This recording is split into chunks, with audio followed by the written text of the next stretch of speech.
Alright, welcome to another episode on Hot Cup of Web Gaming. I'm Bob Inc., and we're back with another Space Engineers public beta for the economy update that's forthcoming.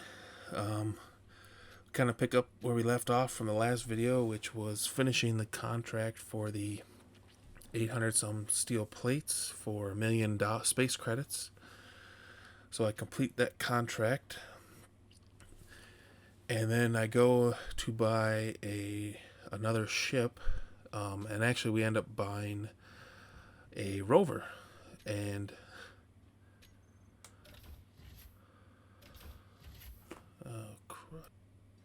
so yeah, we end up buying another ship. Well, like I said, a rover, not a ship so much. But there's our cruddy Solar Scout now with its medium cargo box and extra thrusters, looking awful and too heavy for itself, but there it is. But either way, we got a million credits now, so I go and look for contracts. I believe we end up settling on a search contract.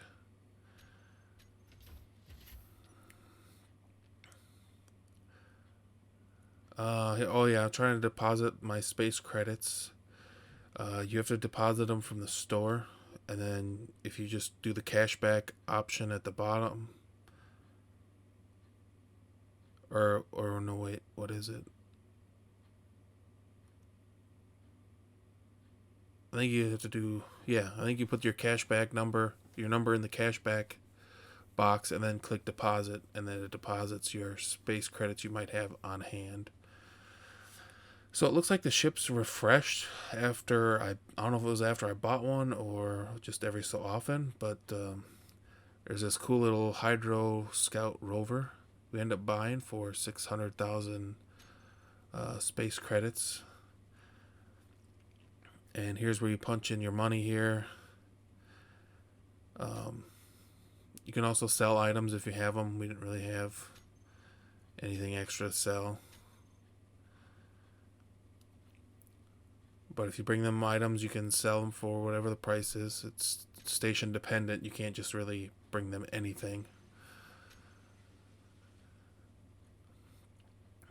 So here I punch in the cashback number, hit deposit, and it deposited my credits on hand into my space bank account with the great bank of space in the sky. I don't know what that'd be called.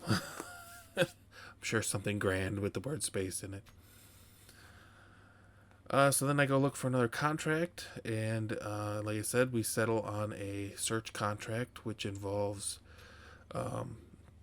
being given a beacon, or well, you're given a GPS location, and if you look in the search contract, there's a maximum GPS deviation number.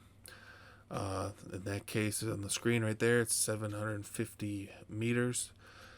So when you go to the GPS beacon that you could see, the actual beacon, which is a physical looking item, can be anywhere up to 750 meters away from it. So essentially, when the beacon you're given is the middle of a circle, a 750 meter circle in this case.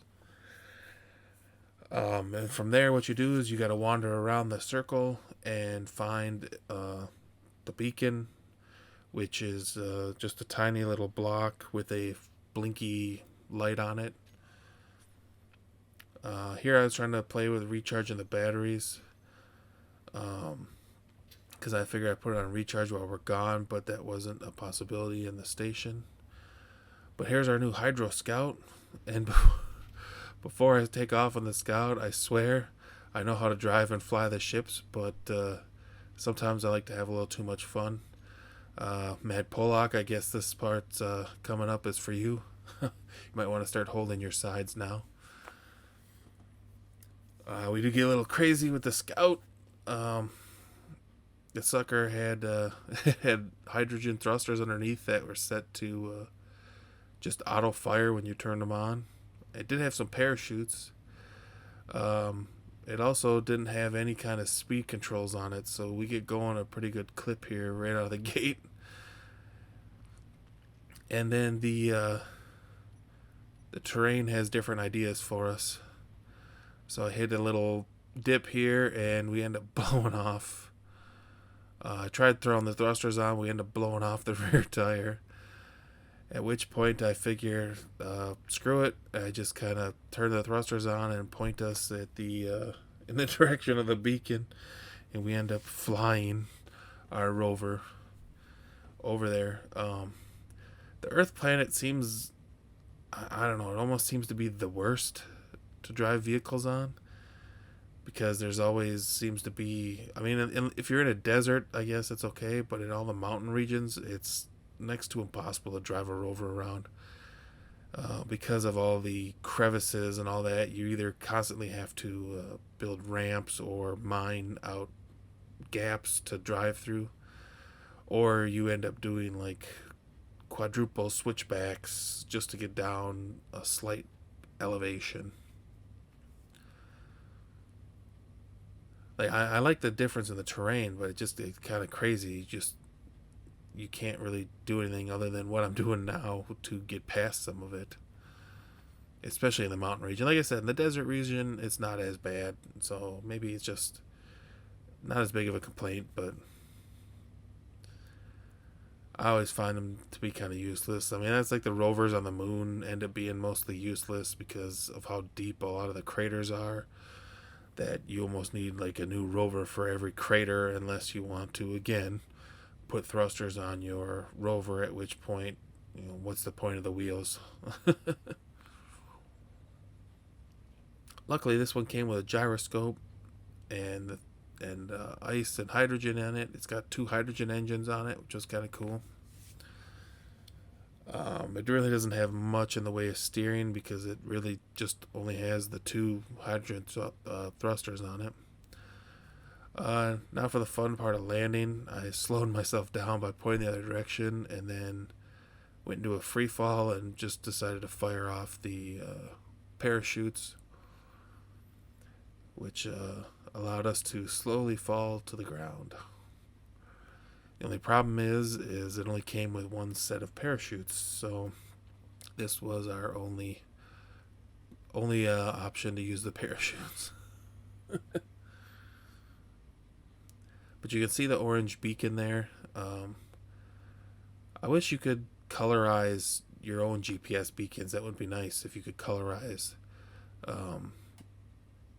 like your OR beacons or GPS markers one color, and like a base GPS marker another color. That'd be pretty cool. Or maybe like a warning area one, like red or something like that, So we touched down. Again, I tried to just keep driving with the 3 wheels, but the terrain became almost impossible right there. I might have been able to find a way to get up there, but what fun is that when you just fire up some thrusters? Eventually I give up, and I just get out of the rover. I figured maybe I could just fire past it, but that also didn't work, because I lost kind of control very quickly and started smashing into the ground some more. So I popped out of the rover and just flew up to the beacon to get started. So basically from here, as the rover rolls away, from that orange marker, there's a 750 meter circle of search area that I needed to search. So I go ahead and get started on that. Basically, I just fire up my onboard suit thruster and start flying circles. That's really about all you can do, and you don't want to fly too high because you're looking for a blinky light, and if you get too far away from the ground, you can't see it. And so basically just start to, what I did is I started, eventually I got 750 meters away, and I just started flying a circle around the marker. And then when I did a circle or covered an area, I would pull in a little tighter and a little tighter to the beacon, to the GPS marker, looking for the beacon. they're surprisingly a little needle in the haystacky, which I guess is good because when you read the search contract, oh, here's where I ran out of hydrogen and I ended up dying. So I ended up getting ourselves back to where we were, loaded up with some hydrogen bottles, and before we go back to performing the search. Obviously, when you play with the economy contracts and stuff like that, you're going to want to establish some kind of a base of support. So we get back to searching for the beacon. But yeah, I was saying, when you get the contract, it makes it sound like you're searching for an item, like a missing ship, or we lost contact with some cargo, or something like that. But in every instance of a search contract I've done, it's just a little tiny blinking light beacon that you find, and then the mission completes itself, or the contract completes itself.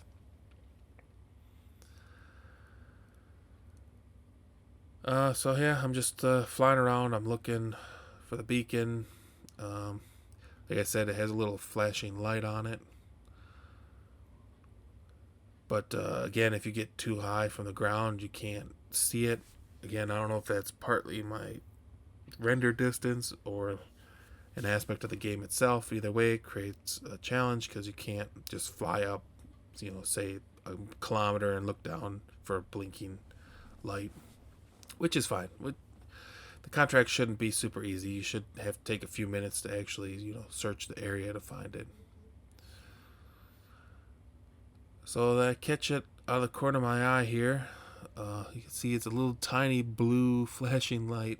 It's actually pretty hard to see because it looks like it was upside down.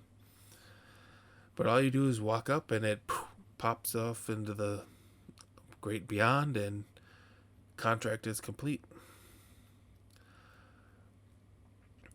So what I did next is I figured, let's try to get this rover back to the station. I figured we'd just go full bore and figure it out.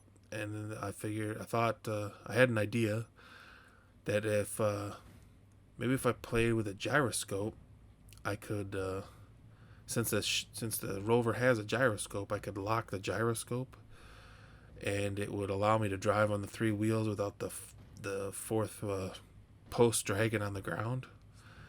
So I come to a stop here, and I start to play with the gyroscope, and the results are a little hilarious here. So first I lock it in, and it didn't seem to do anything. But I think what the problem was is I actually needed to start moving, and it would have been fine. Instead, what I do is I start playing with the roll settings. And I thought I'd try just a little bit in each direction, figure out which direction it would go. I figured it would lift the rover, but that didn't seem to be the case. And so I said, well, fine, let's see what happens if we max the rollout. Maybe that's what it needs right there. And that threw us into a constant spin all of a sudden. So I had to get in there and turn that off, and quickly pop in and turn the override off.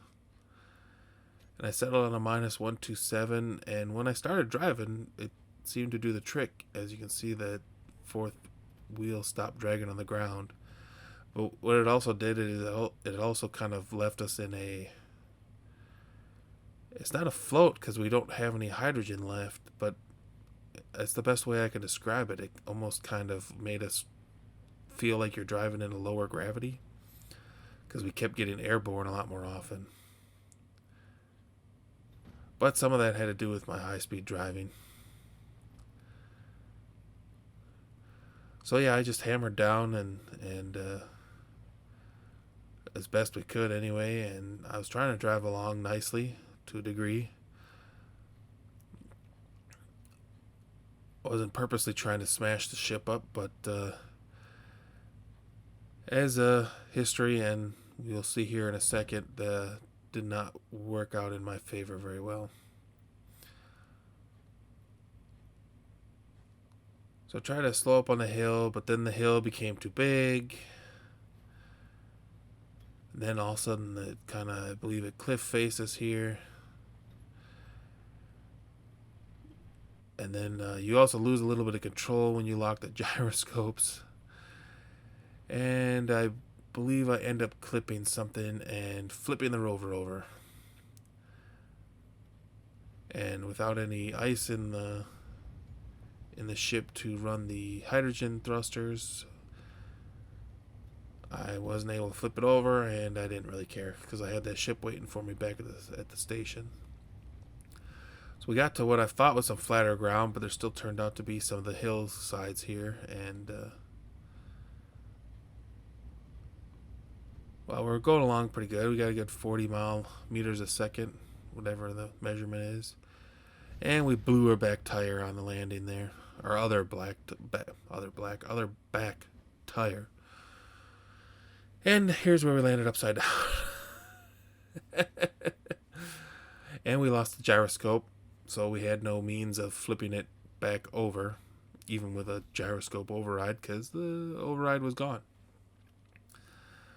So I said, screw it, and I hopped out, and I figured we'll just fly back. We're only 9.5 kilometers from the station.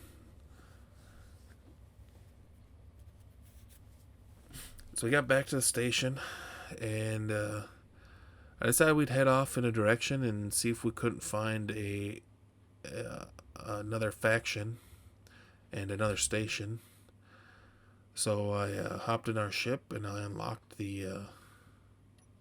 and picked a direction and went. Ended up having to travel a while before I found another station. When you get close enough to a station, I learned that its beacon turns on for you. I think I had to get I was about 10 kilometers away. I don't know. We find out here in a minute. So yeah, I just picked a direction and went.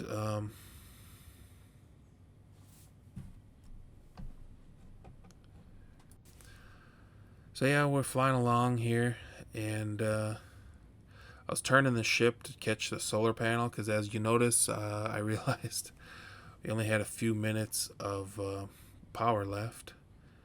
And I just kept on traveling along like that.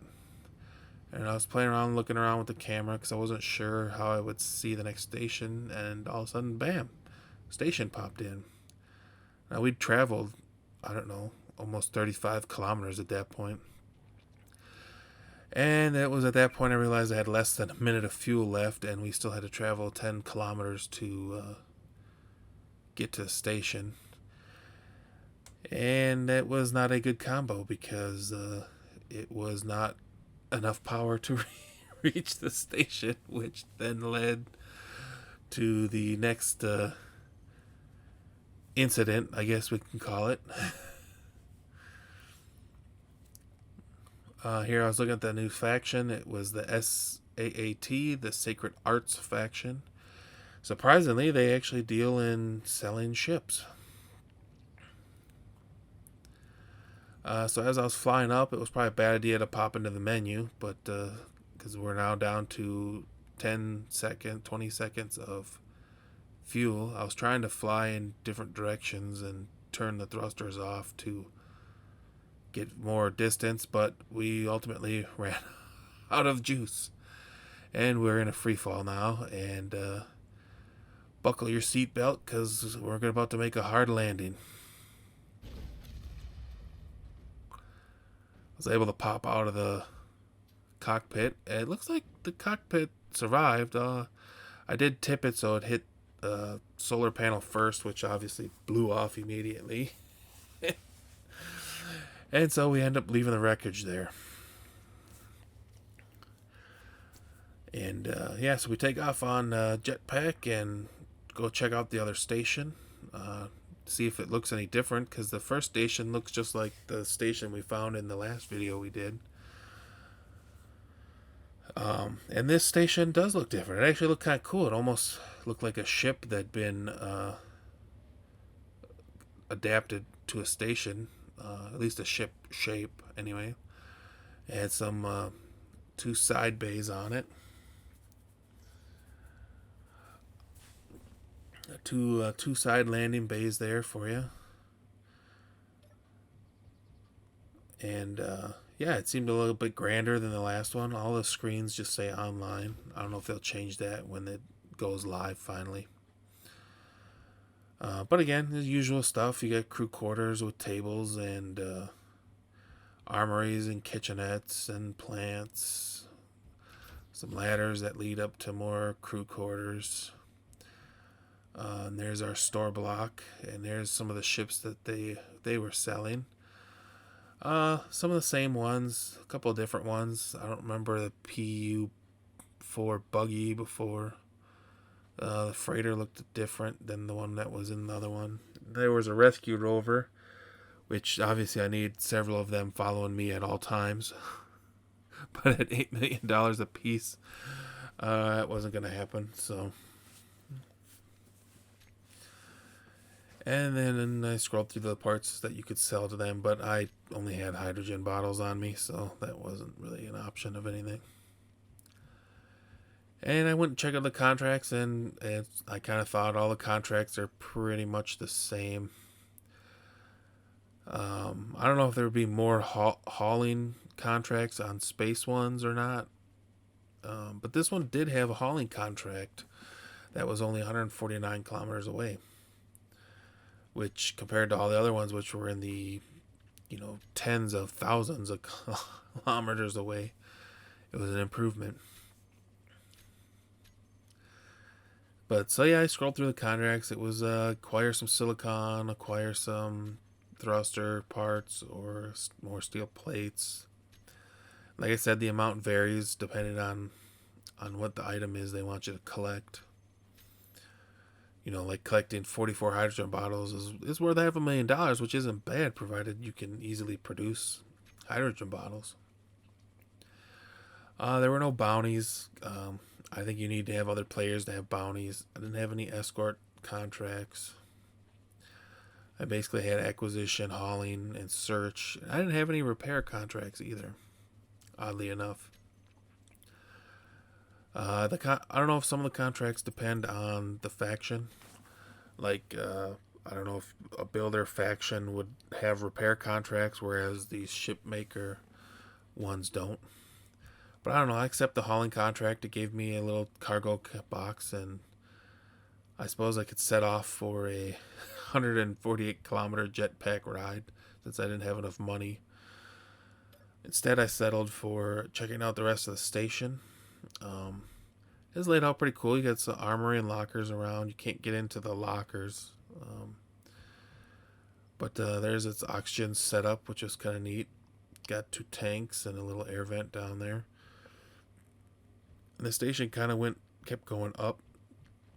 And there was another ladder here, which led up to another door, which surprised me was locked. It was a door that went outside, but it was locked, which I thought was kind of weird. Here it is right here. I climbed to the top of this here, and the door wouldn't open. And it led to a little command room there. I don't know if that's why, because it was a command room and it didn't want to let people have access to it. If it wasn't said before, you can't weld or grind. You can't join the factions, or at least it wouldn't let me join the factions, although I didn't have much reputation with them. I had -10 reputation with them and only a 9 reputation with the other one. I don't know if you can eventually join them, or if you just have to, you just create peace with them essentially as you build up reputation. But yeah, so we discovered two of the factions. Unfortunately, they were both kind of the same type of faction with just ships in them. But that's fine. It was kind of fun to see the ships and spend the money to play with them. You actually didn't have to make a ship in this save. And exploring around a little more, there was a crew quarters. And then, yeah, I think I head back outside here. take a look at the outside of the station a little bit. But yeah, it's kind of a neat little setup here. Got your zone bubble. That blurriness is kind of weird, but you know, I understand it. It's a safe zone. And I think you can change it when you control the safe zones, but alright, well, let's call it another episode here on Hot Cup of Web Gaming. Again, I'm Bob Inc., and thanks for joining us here for Space Engineers Public Beta 2 video for the economy update. I don't think I'll have another one since the update's only available for about a 24-hour period. And I hope you enjoyed this one, and I hope I was able to show you a little bit more of some of the new economy updates. I look forward to getting them myself from what Keen has said that they will be a free update to the game. So I'll look forward to that at some point. They haven't really given it a date yet, but I assume since it's tested, it can't be too far down the road. And thanks for joining us. If you like the videos, make sure you hit subscribe, hit the little notification bell to get notified when we put new videos out. Try to release one video for each game weekly. I do more as I have time. And thanks for joining us for this one. We'll catch you next time.